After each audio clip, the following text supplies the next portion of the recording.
Sabay-sabay natin alamin ang mga kaganapan na nangyayari sa ating bansa.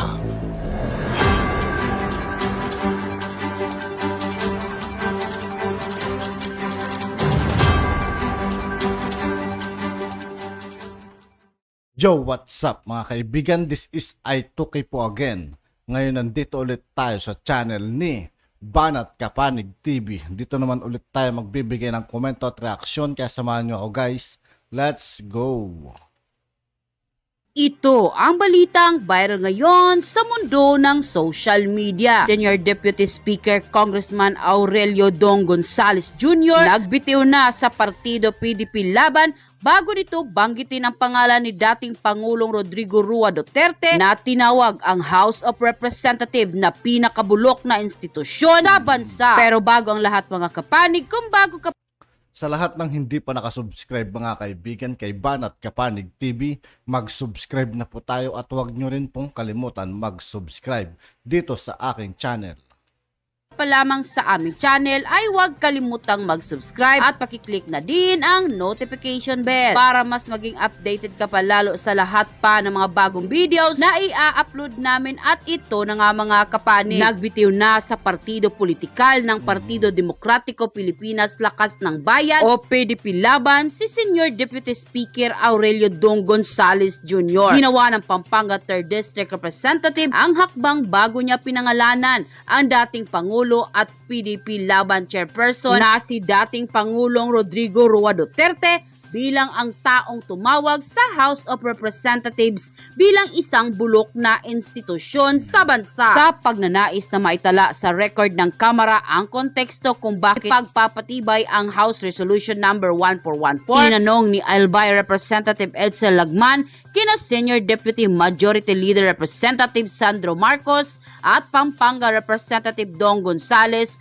kung sino ang nagsasabing pinakabulok na institusyon sa bansa ang House of Representatives sa isang TV interview noong Oktubre. Matatandaan ito mismo ang wikang sinabi ni dating Pangulong Rodrigo Roa Duterte kasabay sa pagbabanta kay ACT Teacher Representative Franz Castro. Bago ito itinaguyod ni Gonzales sa plenary floor of House Resolution 1414 na nananawagan sa mga mambabata na itaguyod ang integridad at dangal ng kapulungan ng mga kinatawan at ipahayag ang pagpapahalaga, pakikiisa at suporta sa pamumuno ni Speaker Martin Romualdez. Sinuportahan naman ni Congressman Edsel Castelar Lagman Sr. ng Albay. He has said so many derisive utterances before and he must answer for all of this and I fully support this resolution. Ani Lagman sa pagsasara ng kanyang interpretasyon sa saglit na ito, iyakap ni Gonzales si PDP Laban President Palawan Representative Jose Alvarez. Samantala, House Speaker Representative Martin Romualdez nagbigay ng talumpati sa pagbubukas ng sesyon sa Kamara. Matapos ang 5 linggo na recess,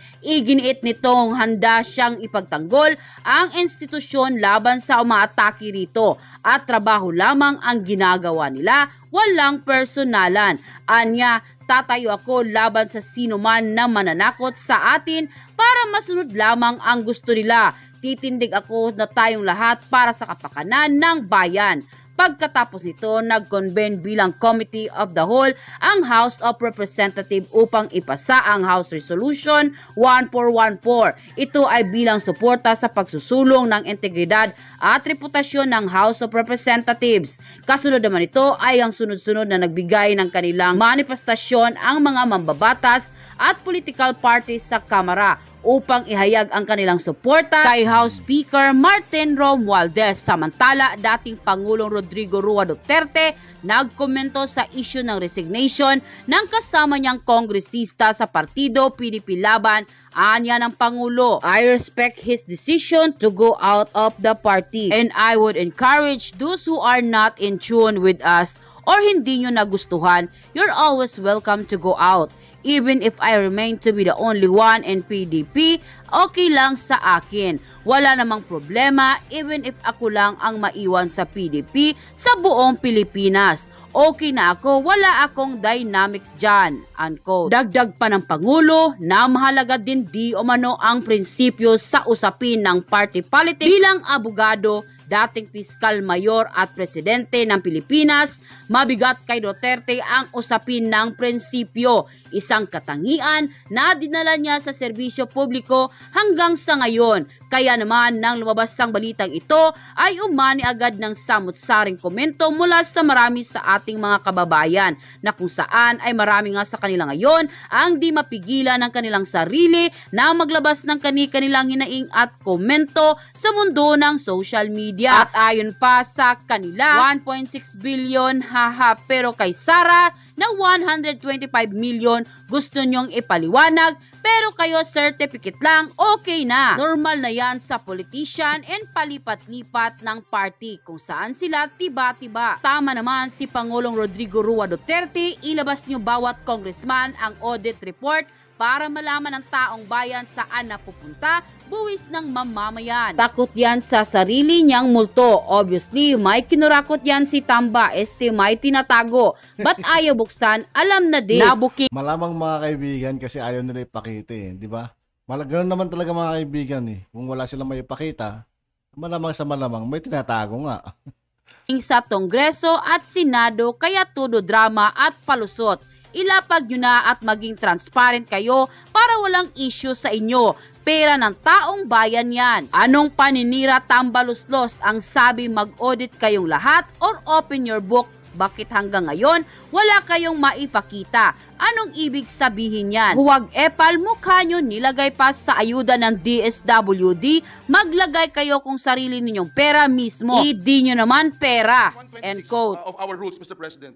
Mr. President, Section 129 of our rules, Mr. President, it states here, and I quote, any senator who violates the provisions contained in the preceding section may, by a 2/3 vote of all the senators, be expelled from the Senate. And if the violator is an official or employee of the Senate, he shall be dismissed. I'd like to put that on record, Mr. President, because at the end of the day, it's not just the leak or chismis that we're talking about here, and I agree with Senator Jinggoy Estrada being one of our veteran senator here in the Senate, Mr. President. It's more of the sanctity. It's more of the sanctity of the executive session. We continue to perform our duties and responsibilities here in the Senate. During committee hearings of Senator Bato, he would call for executive session. Paano ho tayong pagtitiwalaan ng mga nasa executive? Paano tayong pagtitiwalaan ng taong bayan kung ang ating executive session ay nangyayari po yung mga ganitong pangyayari, Mr. President? And so again, Mr. President, let me may I add, Majority Floor Leader, Section 28, the preceding section is very important. The President, as well as the senators and officials and employees of the Senate, shall absolutely refrain from divulging any of the confidential matters taken up by the Senate, and all proceedings which might have taken place in the Senate in connection with the said matters shall be likewise considered as strictly confidential until the Senate, by 2/3 vote of all its members, decides to lift the ban of secrecy. Thank So you, ganun Mr. katindi yung Very rules clear. natin. Very clear, Mr. President. Yeah. Crystal clear, Mr. President. Mr. President, Senator Jinggoy is seeking the floor. Move that to Yes, be Senator recognized. Estrada. Thank you, Mr. President. I would like to associate myself with the comments made by the Majority Leader. Kahit chismis yan or gossip yan, walang problema sa akin yan. Ang problema, bakit o paano lumabas sa isang media outlet yung mga nag-transpire sa ating usapin kahapon.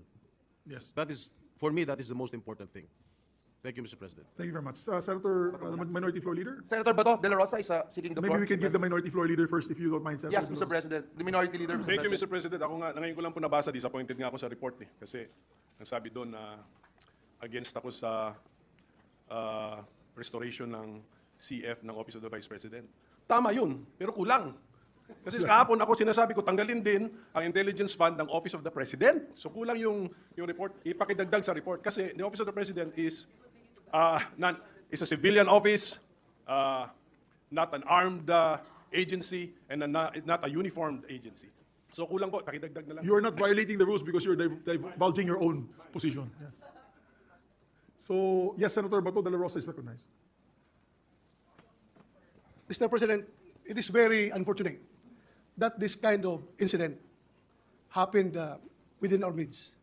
Number one, Mr. President, it creates distrust from among us 24 senators. Ibig sabihin, the next time around that we are going to have our caucus or executive session, hindi na ako basta-basta magsasalita. Baka mamaya, meron na naman maglilik sa media. So pangit po, 24 lang tayo dito na senador at hindi pa natin mapagkatiwalaan ang isa't isa natin, Mr. President. Number 2, Real talk yun, mga kaibigan. it tarnished the image of the Senate. 24 lang tayong hinalal ng buong Pilipinas at hindi pa natin mapagkatiwalaan ang isa sa atin na pwedeng nag-leak. If indeed, it was leaked by any member of the Senate. Kung ang nag-leak naman nun ay empleyado na nandoon sa loob, well, as a police officer, former police officer, Mr. President, I can vividly recall kung sinong nandoon sa loob. 2 staff ni Senator Angara.